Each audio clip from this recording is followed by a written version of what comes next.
Hello guys, welcome back to my channel. In today's video I want to update you guys on how my driving practical test went. Sometimes in March when I was preparing for the practical test, I made a video and informed you guys on how nervous I was preparing for the test, but I promised to get back to you, to update you guys the outcome of the test, which I never did because I traveled, I went for holidays.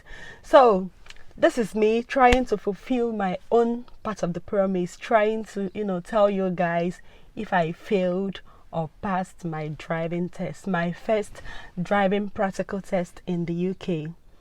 Alright, so before I give answer on that, before I tell you the outcome, I would like to narrate the details of the test, how everything went. If you know me well, you know that I love telling stories. So if you're someone like me, you like listening to stories, you like listening to gist, then come closer, get your seat and listen to the full gist, okay?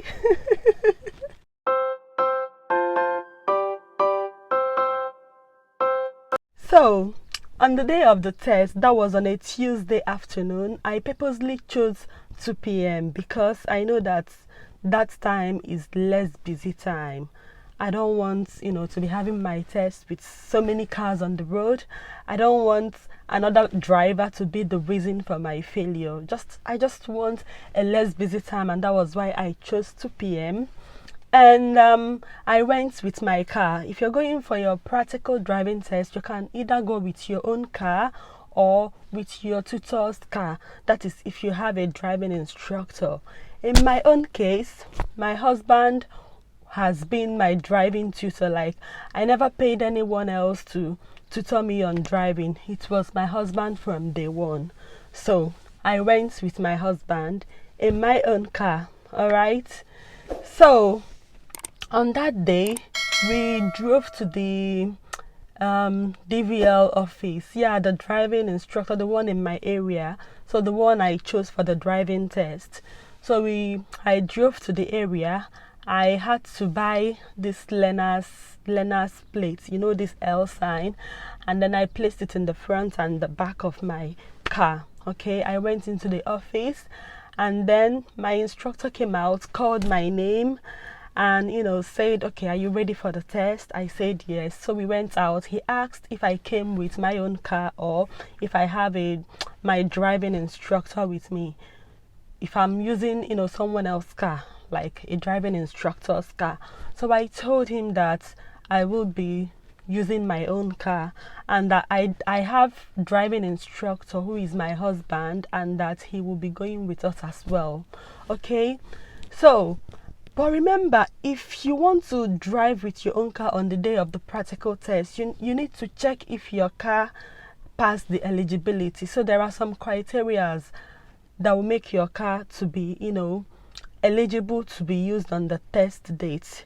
But this is what I failed to check prior to the test. But I will not say that I failed to check, but when I checked it, it was almost late, that there is nothing I can do, because amongst the cars that were listed, the cars that you're not to use is convertible car, and my car is convertible, right?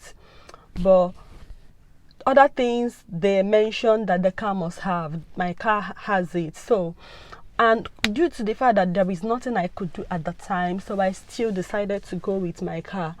So when the examiner came out and saw the car, he was like, this is convertible, right? I said yes. So he said that normally they don't accept convertible car, but he came closer, checked, and looked around everything and was like, okay, let's use it. So I thanked my stars. I said, thank God that this man accepted my car for the test. So the first thing they do is to ask you to read the plate number from far. I don't know how many meters apart. I think like 6 meters apart or something. I'm not sure now. But we were very far from a particular vehicle he was pointing at to me, and he asked me to read out the plate number. just to make sure that your eyesight is good. And I read the plate number, and he nodded, he was okay with that. So we went to my vehicle, and he asked me, tell me questions. There are some tell me, show me questions that you'll be asked during your practical test. So he asked me, tell me how you will know if your steering is in good condition, like that your steering is good. So I told him that when I on the engine of my vehicle and turn the steering, if it's stiff, if it's hard, then it means that it has problem. But if it's very easy to move around, to rotate, then there is no problem. So he nodded again and said, okay, let's enter. So he entered the vehicle, I entered as well. My husband also entered. He told him not to have any sort of conversation with me throughout the journey, and not to even give me eye contact as well. Okay, so my husband responded and said, okay, no problem. So he also attached his own mirror so that he will be using it to see what is happening behind, because I have my own where I'm looking. So he attached his own, and then he asked me to start the driving test. So the first instruction was, he told me that he will be the one directing me. Okay, he will be telling me where to go in good time. So I should follow his lead, I should follow his instructions. And so we started the driving test journey. So I was following his directions. We will come to a junction, he will tell me to turn left, he will tell me to turn right, giving me instructions, and everything was moving pretty fine. At some point, he told me that I will have to follow the road signs, and that if for any reason he doesn't want me to continue with the road sign, that he will give me direction in good time. Okay, and so I started following the road signs. During this practical test, I made sure that I did not go beyond the speed. I was like observant to look out for the speed limit. I always check my own speed limit. I make sure that I don't exceed it. So if it's like a road that has 30 speed limits, I will make sure that I'm driving around 28. I don't drive like 20 if it's 30, so I drive around 28, making sure that I didn't exceed the 30. Okay, so that was how I was doing it. I was being very careful. To be honest, I wasn't nervous because I was using my own car. So to me, it felt like a normal driving. Okay, so at a point, he used the sat nav. He started using the sat nav and told me to follow the direction from the sat nav. And so we continued the journey. The total driving practical test took around 40 minutes. Okay, so at some point he asked me to park by the left or by the right. So there was time I parked at some point he asked me to park by the right. Some other times he asked me to stop by the left. So I all followed his instructions.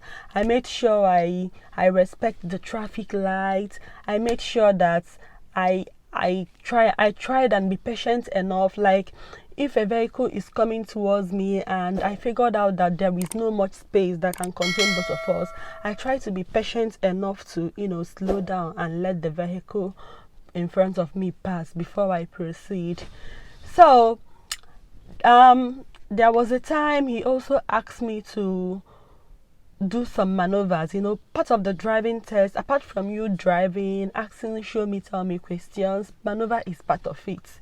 So the maneuver he asked me is to do a front parking. So we went to a car park and he asked me to do a front parking. Okay, and so I parked, making sure that my vehicle is in the center of the line, it is inside the line, not outside, and that I parked straight. So he came out, looked at it and said, fine, all right, you can now continue the journey, revert back and continue the journey. And so we continued. He also asked me a show me question. Some point he asked me a show me question. He said whenever it's convenient for me, I should tell him how I wipe my front screen. Okay, So I demonstrated it for him, and he was okay with that. So we continued the driving. At some point, he told me that we'll be going back because, we are almost exhausting the 40 minutes. So we started our way back to their office. So when we got to the office, he said that, do I want to know the outcome of my test? I said yes. So he told me, unfortunately, you haven't passed this time. Do you want me to tell you the reason why you failed? I said yes. So he told me, your major faults, the number one reason, which is your major fault, is that we got to a place that was a junction and there was a stop sign there, and I was expecting you to stop, but you never stopped. So for that moment, I tried to remember getting to a stop sign, but I really do not remember. So it means that I wasn't observant enough to notice that there was a stop sign, that I came to a place that has a stop sign and I never stopped. So mistake from my own part, or the lesson I learned from this number one mistake, is that I should be very observant. So if I go for my next driving test, I should be very observant to take note of all the road signs, because had it been I saw that stop sign, I will stop and make sure that, I will make it obvious. I will stop completely and gradually proceed to the junction. Okay, even though that I slowed down in every junction, I braked in every junction, looking left and right before proceeding, but I know that I did not literally stop at any particular junction. So he told me that there was a junction that has a stop sign and he was expecting me to stop, but I never stopped. That is a major reason why he's failing me for the test. I said okay. Then he told me that another reason is that he noticed that my steering control is not so wonderful at junctions. So he said that I need to work on my steering control, that whenever I got to junction and I'm trying to turn, I'm turning left, that I should always make sure that I maintain my vehicle to the left side without letting the front of my vehicle to tilt towards the other person coming in front of me. So he said that there was a junction we got to, and I was trying to steer my steering to the left, and the front of my vehicle was obviously encroaching to the next person that was coming in front of me, and that the person had to stop and wait for me to finish my maneuvering, or to finish my steering.